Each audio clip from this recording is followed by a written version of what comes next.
বিশ্বাস তো হচ্ছেই না। তুমি যখন এত করে বলছো, ঠিক আছে চলো।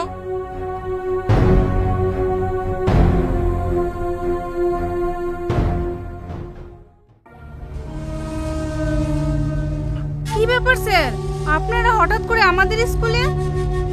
বলছি এই মেয়েটাকে চেনেন? চিনবো না কেন, এ তো আমাদের স্কুলের ভালো ছাত্রী। কেন স্যার, কিছু হয়েছে?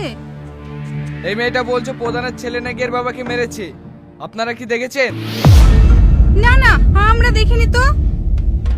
হ্যাঁ স্যার, ওর আবার হার্টের প্রবলেম ছিল, কালকে হার্ট অ্যাটাক করে মারা গেছে। প্রধানের ছেলে কেন ওর আব্বাকে মারতে যাবে? স্যার, এরা সবাই মিথ্যে কথা বলছে। এদের সামনে কালকে আমার আব্বাকে মেরেছে। শ্রাবণী, তুমি একটু শান্ত হও। বাপের শোকে মেয়েটা একদম পাগল হয়ে গেছে। স্যার, আপনি ওর কথা কিছু মনে করবেন না।